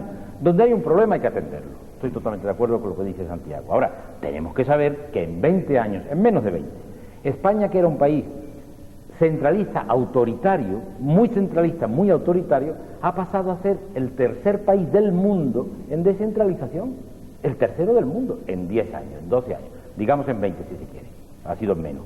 Claro, no podemos estar continuamente ampliando, porque claro, desde este punto de vista, podríamos llegar a algo que es la disolución de algo que es el conjunto. Entonces yo soy partidario de dos derechos, de los dos derechos con la misma intensidad. El derecho que tiene cada comunidad a organizar su identidad todo lo profundamente que quiera. Segundo derecho, que esa identidad de las comunidades no impida la existencia de un proyecto histórico, cultural, lingüístico que se llama España en Europa. No, simplemente apelar a Santiago y a Pablo. Es decir, Pablo, si efectivamente fuera una solución federal, que podría estar habilitada por determinada evolución de nuestra Constitución, fuera la solución, pues bendito sea Dios, es que no lo es, porque la federación supone justamente homogeneidad, igualación, simetría, y los nacionalismos, lo que más radicalmente repugnan son los elementos. Yo soy federalista y no nacionalista, claro, pero solo a ellos. Pero no es la solución. Pero no es la solución al conflicto tal y como la planteaba Santiago. Y yo a Santiago, aceptando obviamente el diagnóstico de que ante una realidad conflictiva hay que afrontarla con claridad, además con disposición de resolverla, pero también tengo que decirle primero que al final, en democracia, hay problemas, hay conflictos que no admiten la composición o la transacción, sino la prevalencia del principio democrático de mayorías y minorías.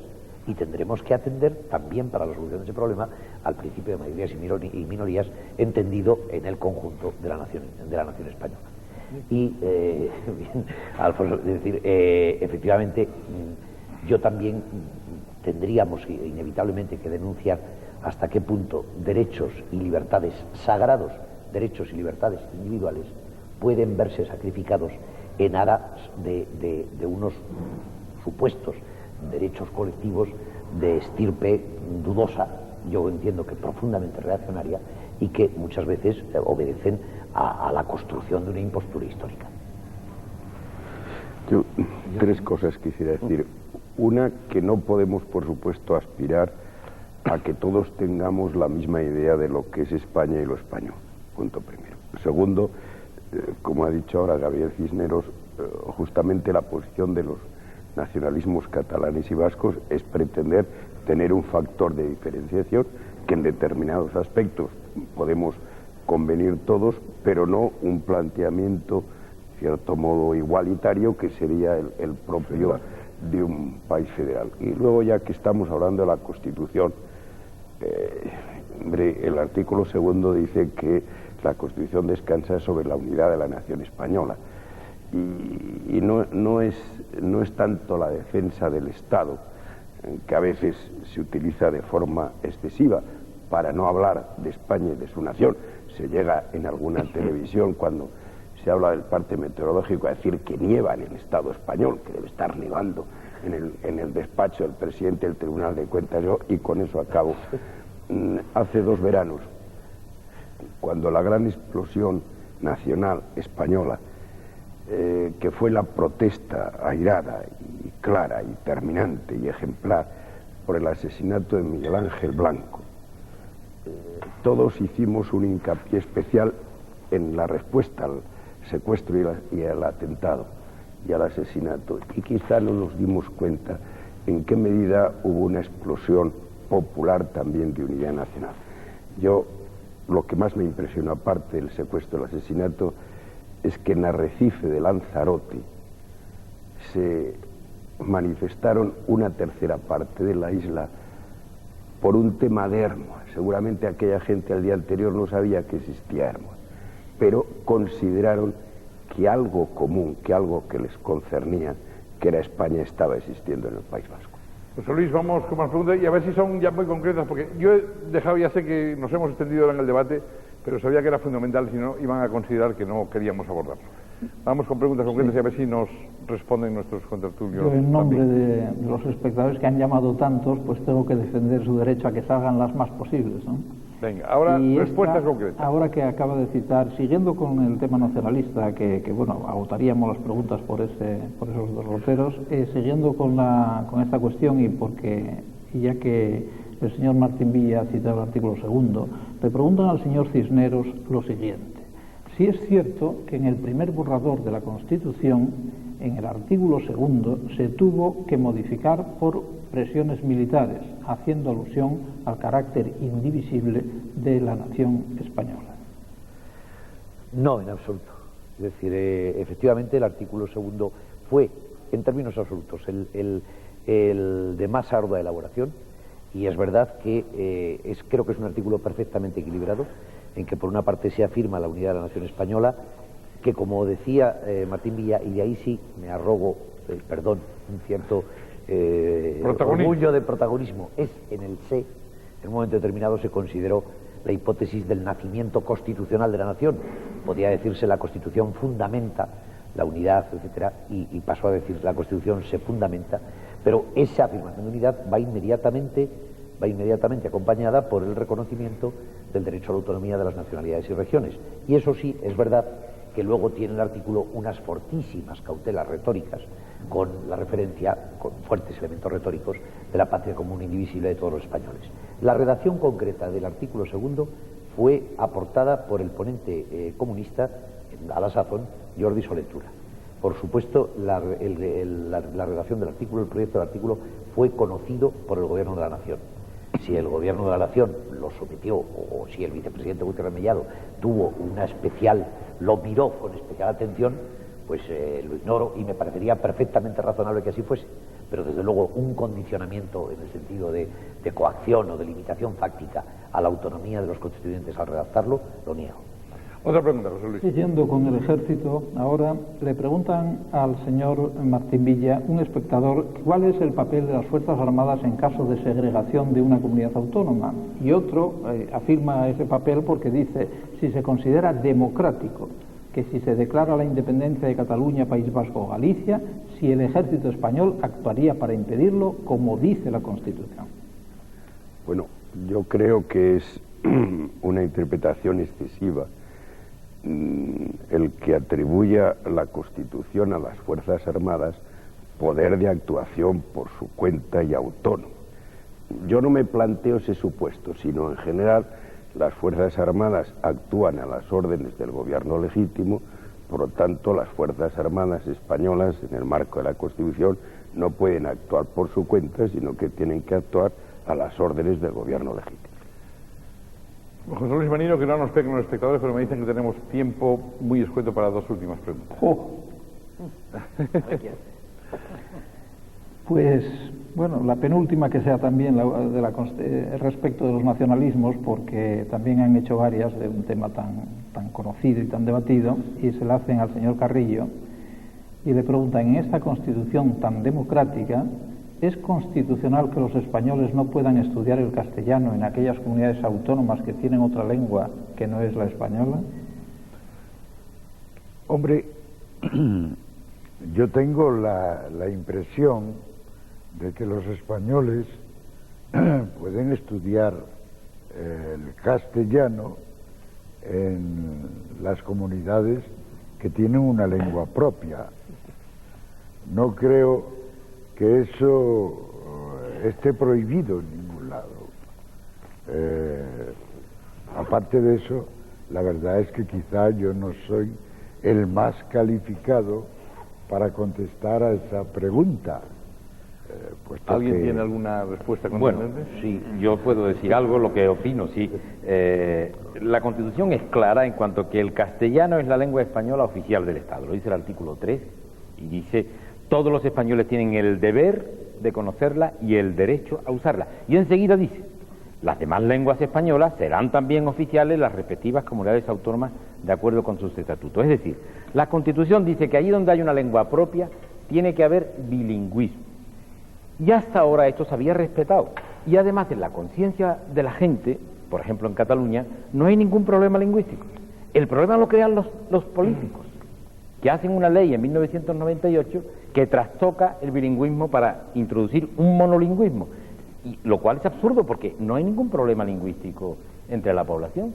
Y ahí se ha enredado en una cuestión que seguramente habrá pocas personas, pero una de ellas es la que pregunta: quiere que sus hijos aprendan en el lenguaje X, la lengua X, en español, en castellano, en catalán, lo que quiera que sea, y resulta que en algún lugar no le permiten más que en una.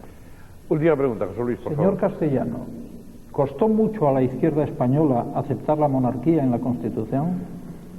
Le costó en la medida en que, como fuerza democrática, entendió que cuáles fueran sus posicionamientos, y esta es mi opinión, se ha de estar a lo que resuelve la mayoría de la ciudadanía, sin perjuicio de que uno personalmente pueda seguir defendiendo otra forma de Estado o de gobierno que le pueda parecer más progresista, pero la lealtad a la Constitución no es una lealtad a un texto escrito, es una lealtad a la voluntad mayoritaria de los ciudadanos que la han votado. Y en ese sentido, yo no he tenido ningún problema en prometer lealtad a la Constitución cada vez que he ocupado una determinada acción pública, y estoy dispuesto a no pasar nunca por perjuro, lo cual no significa que no me parezca que efectivamente la República, pues sinceramente, es más presentable, me parece bastante más democrática, pero hasta que logre convencer a todos los ciudadanos, ya verá usted el trabajo que tengo.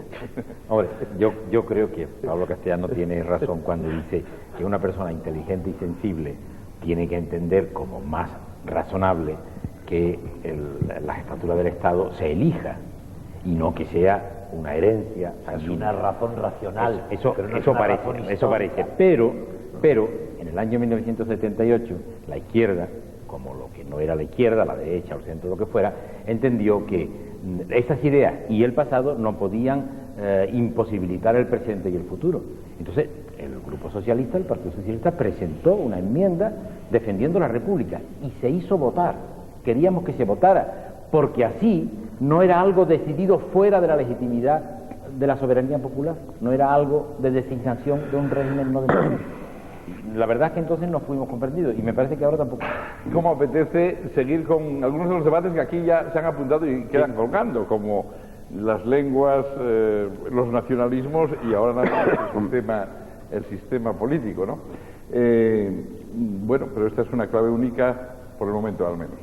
De todas maneras, tienen ya, yo no quiero hacer aquí publicidad ni barata ni cara, pero tienen ya por ahí, se están distribuyendo claves de entonces, donde estos tres temas, por ejemplo, que acabamos de abordar, ya fueron discutidos, y cuando se me planteó a mí, desde un periódico se me planteó a mí, sacamos las claves de entonces, y yo pensé, van a quedar muy antiguas, va que es de otro tiempo, ¿no?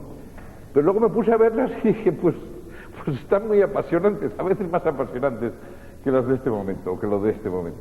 De modo que yo creo que les va a merecer la pena, por lo menos a los seguidores habituales nuestros. Gracias, en primer lugar, a esta casa, que es la de todos ustedes, me ha dicho el presidente, porque es el pueblo soberano el que está aquí representado. Y la verdad es que es un honor haber podido hacer una vez una clave en el Congreso de Diputados, en las Cortes Españolas. Gracias a todos los que han estado aquí, que como de costumbre ninguno nos ha pedido ni los temas de que se iba a hablar, ni quiénes iban a ser sus contertulios, ni sus contrincantes, ni demás. Gracias por lo que han aportado al buen entendimiento entre los españoles y los que participaron en ello. Y gracias a todos ustedes, y habrá más ocasiones de seguir hablando. No se preocupen. Buenas noches.